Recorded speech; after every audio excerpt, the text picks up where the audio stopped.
Congratulations on the purchase of your new Tenant Model 6100 Power Sweeper.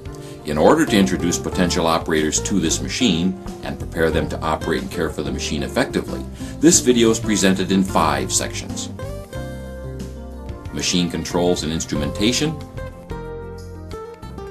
pre-operational checks, operating the machine, emptying and cleaning the machine, post-operational checks. Machine controls and instrumentation. The directional pedal controls the direction of travel and the propelling speed of the machine. You can change the speed of the machine with the pressure of your foot on the pedal. The harder you press the pedal, the faster the machine travels. To propel forward, press the top of the directional pedal with the toe of your foot. To propel in reverse, press the bottom of the pedal down with the heel of your foot. Take your foot off the directional pedal and it will return to the neutral position. The service brake pedal stops the machine when pressed. The parking brake sets and releases the front wheel brake. To set the parking brake, hold the service brake pedal with your right foot and press the parking brake latch with your left foot. To release the parking brake, press and release the service brake pedal.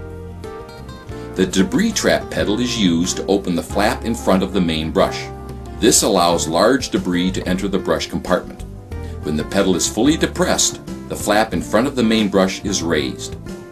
When the pedal is released, the flap returns to the working position.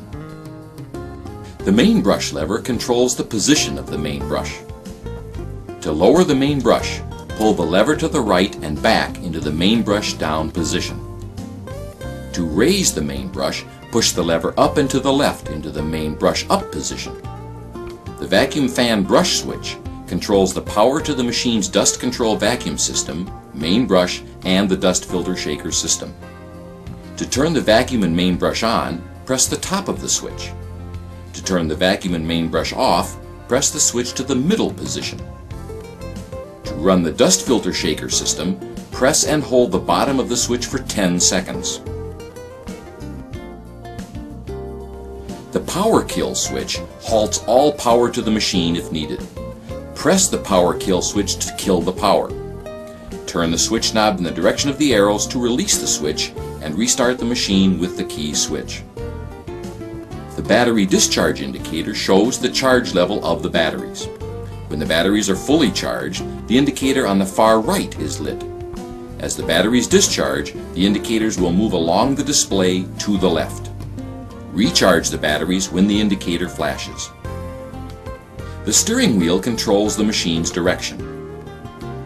The hour meter records the number of hours the machine has been operated. The ignition switch starts and stops the machine with a key. To start the machine, turn the key all the way clockwise. To stop the machine, turn the key counterclockwise. The horn button sounds the horn when pressed.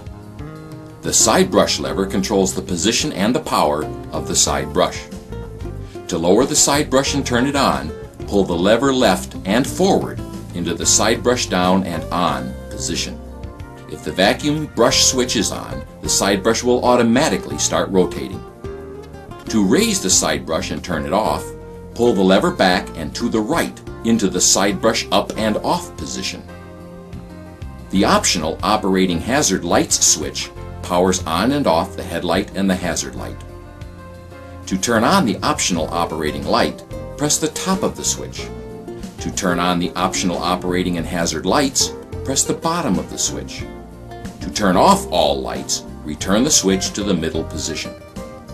The circuit breakers are resettable electrical circuit protection devices. Their design stops the flow of current in the event of a circuit overload. Once a circuit breaker is tripped, it must be reset manually. To reset, press the reset button after the breaker has cooled down. If the circuit breaker trips again, contact qualified service personnel. Please note, the operator seat has a safety switch that stops the machine from propelling unless the operator is sitting in the operator's seat. The hopper is located in the rear of the machine. The hopper is held in the operating position with a retaining clip. When the retaining clip is rotated to either side, the hopper can be removed and cleaned. Pre-operational checks. Before operating the machine, there are a few pre-operational checks that need to be made to confirm the machine is ready for operation. Check the brakes and steering for proper operation. Check the brush compartment skirts and hopper seal for damage or wear. Remove any plastic wrap or other debris from the brushes that may cause damage. Check the battery charge level. Operating the machine. Please refer to the Use and Care Guide for reminders on how to operate the machine. To sweep with your Model 6100 power sweeper, simply sit in the seat, confirm the directional pedal is in the neutral position, place your foot on the brake pedal, and turn the key switch clockwise to start the machine. Confirm the parking brake is released, turn on all required lights, then propel the machine to the area to be swept. Before you begin sweeping, pick up plastic wrap, twine, and banding that may wrap around the brushes and damage the machine. To start cleaning, press the top of the vacuum brush switch, lower the main brush and side brush, and propel the machine. You should propel the machine about 3 miles per hour for the best sweeping performance. If you sweep large debris, you can depress the debris trap pedal to allow the debris to enter the brush compartment. When the pedal is released, the flap will trap the debris in the brush compartment so it can be swept into the hopper. If the machine is equipped with the optional vacuum wand, lift the wand off of the carriage and vacuum up the debris you can't reach with the machine. The vacuum fan system for the wand will automatically start when the wand is removed from the carriage. If you need to operate the machine without the vacuum wand attached, remove the wand hose from the vacuum box. Fold the wand carriage back against the machine and turn the cam down to depress the fan switch. This switch position will prevent the fan from turning on when the wand is not in the carriage. If your machine is equipped with the optional quick mop, it can be attached to the machine by placing the quick mop assembly on the mounting adapter on the front bumper of the machine and securing it with the threaded connector knob. To lower the quick mops into the working position, move the release lever on each quick mop assembly. To raise the quick mops, lift each quick mop until it is latched into the up and locked position. To stop cleaning, press the bottom of the vacuum brush switch to turn off the vacuum fan and main brush. Hold the switch for 10 seconds to activate the filter shaker system. Lift the main brush and side brush. Propel the machine to the cleanup area, turn off all lights and the machine, then set the parking brake. Emptying and cleaning the machine. Release the hopper retainer by turning the lever to either side. Lift and pull rearward on the hopper handle and remove the hopper from the machine. The hopper is equipped with wheels which enable you to roll the hopper to the dumping site. You can either dump the hopper by tilting it forward or, with assistance, you can lift it and dump it into a container. If the optional vacuum wand was used, check the filter bag condition.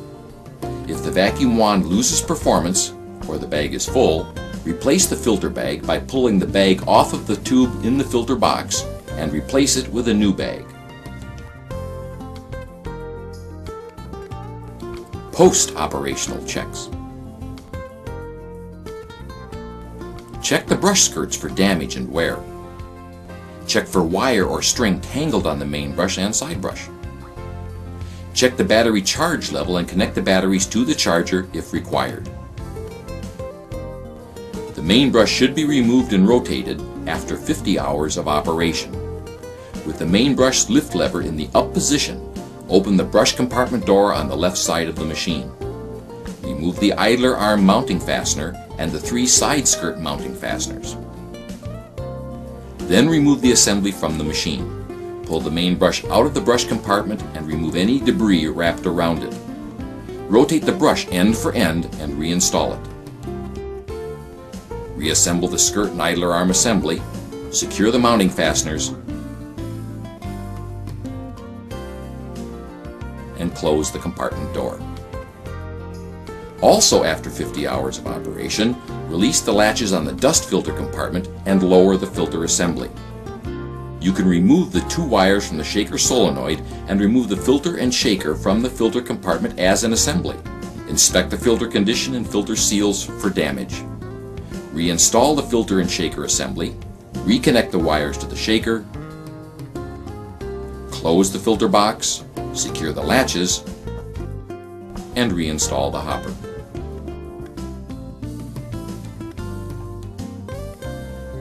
Performing the daily service checks and following the proper operating procedures for your machine will ensure that it will perform in top condition throughout its useful lifetime. You will find it cleans better, has fewer maintenance problems, effectively enhances your work environment, and we're sure you'll be happy with your Tennant Model 6100 Rider Power Sweeper for a long time.